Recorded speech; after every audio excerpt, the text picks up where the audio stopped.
Di awal kemunculannya, mobil ini dianggap menjadi penantang berat bagi Honda HR-V CS. Tapi ketika harganya dirilis, banyak dari kita yang menganggap kalau mobil ini bisa kurang kompetitif.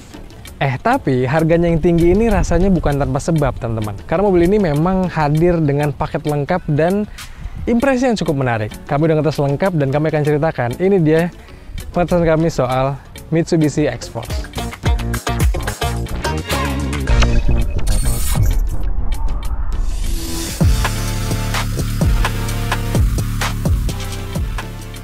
Pertarungan di kelas compact SUV memang panas sekali. Kalau mau dibeberkan semua, tentu agak banyak ya pertarung kuat untuk Mitsubishi X-Force ini. Tapi biar lebih mudah dan irisannya secara spesifikasi sampai harga, secara umum Mitsubishi X-Force ini menantang langsung Hyundai Creta, Toyota Yaris Cross, Suzuki Grand Vitara, sampai Honda HR-V. Dan iya, kelihatan kalau jagoannya Mitsubishi ini adalah yang paling mahal.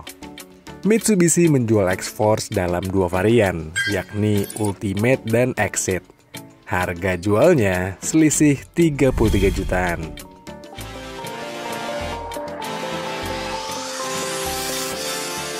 Sampai saat ini, kami masih jarang ngeliat X-Force ini berkeliaran di jalan raya, teman-teman. Karena mungkin ya memang populasinya belum sebanyak itu. Padahal mobil ini adalah mobil yang secara desain memukau sekali dan outstanding. Sehingga kalau kita pakai di jalan, di kondisi yang masih jarang ini, jadi pusat perhatian nih. Bicara soal desain sih rasanya udah sering kita bahas, teman-teman. Dan mobil ini memang memukau secara desain. Dan yang kami tes juga, mobil ini ternyata fleksibel nih. Karena dimensinya compact, terus juga radius putarnya nggak terlalu jenjang gitu ya, 5,2 meter. Mobil ini jauh wheelbase-nya nggak terlalu panjang, dan ground clearance-nya tinggi nih. Sehingga ya lagi-lagi fleksibel untuk kita bawa kemana-mana.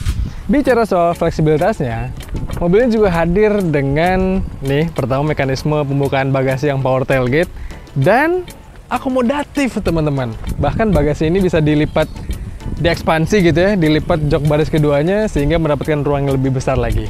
Dan khasnya Mitsubishi juga, untuk kompartemen kabinnya hingga kompartemen depannya banyak tempat penyimpanannya.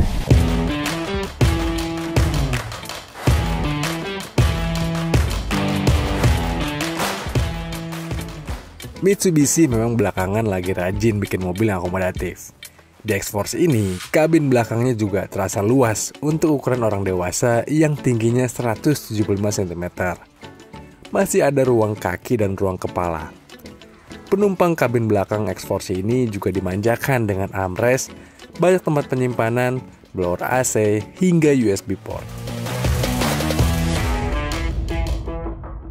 Bagi saya, posisi terbaik dari X-Force ini adalah posisi di sini nih, di balik kemudinya, atau bahkan di penumpang depan sini. Karena kokpitnya jelas memukau, teman-teman. Penggunaan fabric untuk material dashboardnya ini adalah ya movement atau adalah gestur yang sangat baik dari Mitsubishi, karena nggak kayak kompetitor di kelasnya. Ini jelas kerasa nyaman dan juga ya pas dengan tampilannya, teman-teman. Terus juga di sini kokpitnya modern sekali, udah sempat kita bahas dengan head unit yang besar, instrument cluster yang juga atraktif, sehingga ya mobil ini menyenangkan untuk kendarai. Dan jangan lupakan, teman-teman, Mitsubishi X-Force di tipe tertinggi ini yang dijualnya salah satunya adalah ini nih, audio premium yang digarap sama Yamaha. Dan itu adalah lagi-lagi gestur yang sangat menarik karena memang kualitasnya benar-benar memukau. Bahkan dibandingkan rival-rivalnya, ya ini audio yang terbaik, teman-teman. Tapi bagaimana dengan rasa berkendaranya? Mari kita jalan-jalan dan saya akan ceritakan.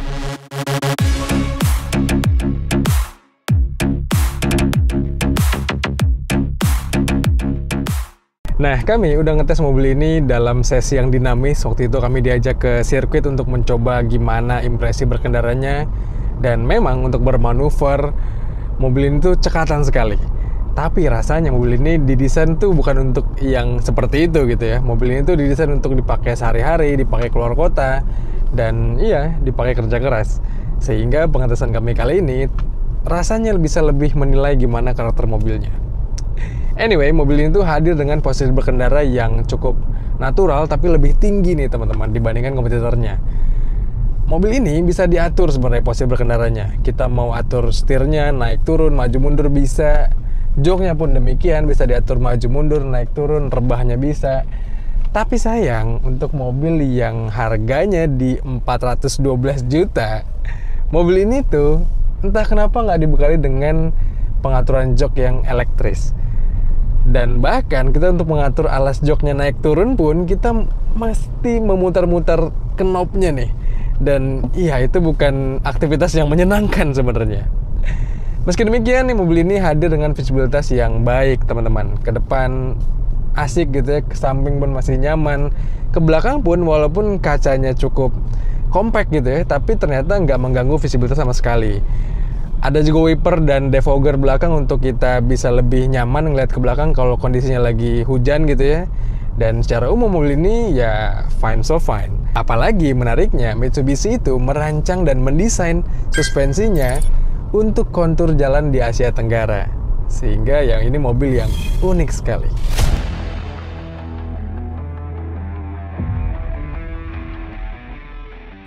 Soal bantingannya sih, penilaian awal kami mobil ini tuh sangat sporty. Saat itu, ketika kami tes di sirkuit, memang terasa pas dan menarik sekali. Tapi, untuk dipakai di perkotaan, melewati jalan raya yang banyak speed trap atau jalan tidak rata, rasanya akan lebih enak kalau suspensi X-Force ini diset lebih empuk. Kecuali kalau kita sering menggunakan mobil ini di rute tol atau rute perbukitan yang butuh handling cekatan. Karakter X-Force ini secara standar sudah cocok banget. Kami sempat mengetes mobil ini ke luar kota, melewati rute menanjak, perbukitan, dan kondisi jalan yang saat itu licin. Tapi bener-bener bahwa mobil ini tuh percaya diri banget. Karena ia handlingnya tajam dan ada fitur Active View Control-nya, di mana torsi dari ban dapat diatur agar mobil lebih terkendali ketika menikung.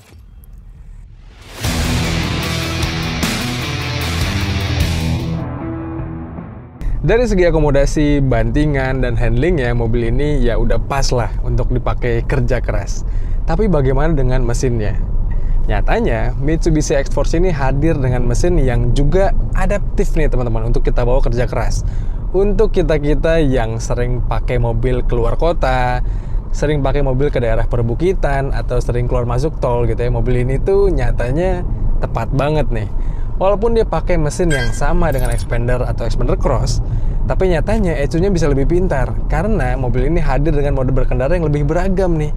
Sehingga kalau kita sering lewatin jalan-jalan yang permukaannya berpotensi licin atau jalan-jalan yang nggak mulus, bebatuan gitu ya, mesinnya bisa lebih adaptif tuh menyesuaikan dengan karakter jalan yang kita tuju nih.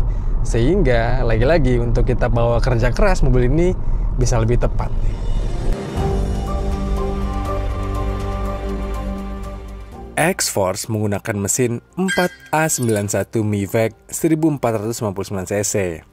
Mesin ini diklaim bertenaga 103,5 horsepower dan torsi 141 Nm. Seperti yang dijelaskan tadi, mesin ini dikawal dengan mode berkendara yang beragam, mulai dari normal, wet, gravel, hingga mud. Namun, ini hanya tersedia di tipe Ultimate. Tak sekedar gimmick, ketika dites dalam penggunaan harian, memang beragamnya fitur ini memudahkan kita dan membuat rasa berkendara yang lebih percaya diri, khususnya saat melaju di jalan yang permukaannya licin atau bebatuan. Terus, mesin ini juga dikawal dengan transmisi CVT terbarunya Mitsubishi. Karakternya kuat di tarikan awal, sehingga tidak terasa mengganggu saat dipakai stop and go. Belum lagi, secara efisiensi juga mesin ini tergolong baik. Hasil tes kami menunjukkan di rute dalam kota, X-Force bisa meraih angka 16 km per liter. Dan di rute tol, bisa dapat 21,1 km per liter.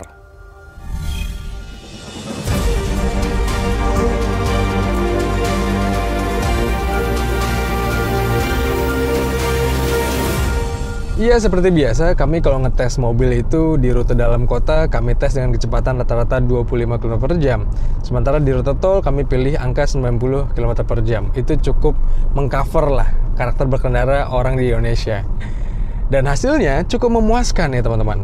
Bahkan ketika kami tes ulang, kami tes full to full di rute Jakarta-Bandung yang notabene menanjak, mobil ini tuh bisa meraih angka 15,59 km per liter.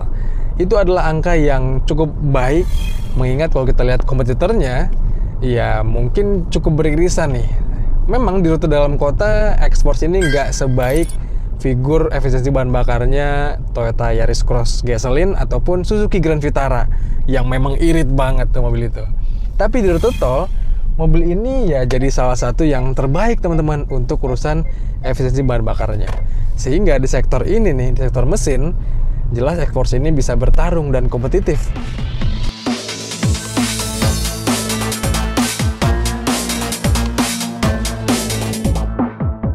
Secara umum, kami menilai kalau mobil ini adalah mobil yang pas untuk kita lagi cari SUV compact, tapi untuk peruntukan yang nggak di zona nyamannya nih. Keluar kota asik dan melewati jalan yang nggak nyaman juga pas untuk Mitsubishi Xforce ini.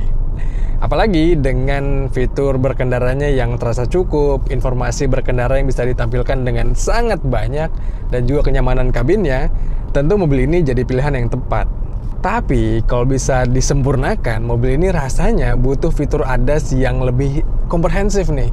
Butuh fitur ADAS yang lebih lengkap. Mungkin Mitsubishi bisa menambahkan varian yang lebih tinggi lagi untuk fitur ADAS-nya. Sehingga ya kita bisa punya opsi lah. Ataupun tambahkan fitur kamera 360 agar membuat mobil ini jadi lebih fleksibel dipakai kemana-mana dan lebih nyaman pengendaliannya. Dan juga tolonglah Mitsubishi, dengan harga 412 juta, mobil ini tuh layak mendapatkan sebuah panoramic sunroof yang bisa menambah kenyamanan dan juga kemewahan mobil ini nih.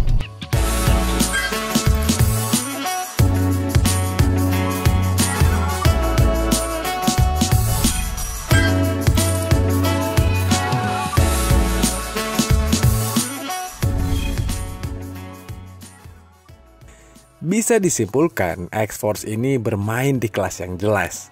Alih-alih bermain mewah atau sporty, Mitsubishi lebih mengarahkan mobil ini sebagai tunggangan yang tangguh dan siap dibawa kemana saja.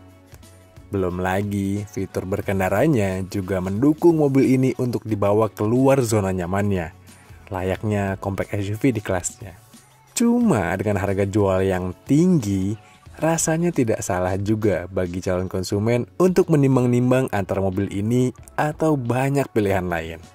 Rasanya jika Mitsubishi bermain lebih apik dalam posisi harga, layaknya Xpander, tentu Xforce ini bukan tidak mungkin jadi primadona.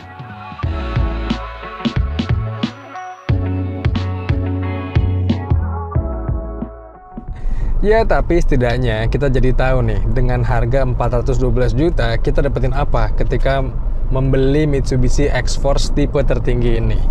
Mobil ini cukup baik, teman-teman. Tapi kalau kalian kira-kira mau menabung 33 jutaan, kalian bisa memilih Mitsubishi Xforce yang tipe Exit. Karena, ya perbedaannya itu hanya dari fitur-fitur yang terasa tersier nih. Kayak audio system dari Yamaha, terus juga mode berkendara. Dan ya menurut kami, fitur-fitur lain yang menjadi pembeda antara tipe Ultimate dan Exit di mobil ini rasanya nggak signifikan untuk merubah rasa berkendaranya. Sehingga kalau kalian pengen beli yang lebih ekonomis, jelas Exit itu lebih layak dipertimbangkan.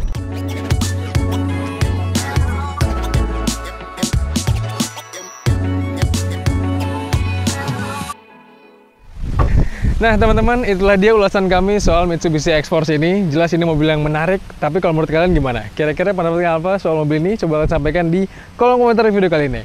Dan seperti biasa, jangan lupa untuk baca ulasan lebih lengkapnya di kanal Detik Auto. Dan juga tonton film dari kami di kanal 20 Detik dan juga kanal YouTube Detik Auto. Jangan lupa untuk kalian subscribe juga. Kalau gitu teman-teman, sekian aja. Saya pamit, stay safe dan bye-bye.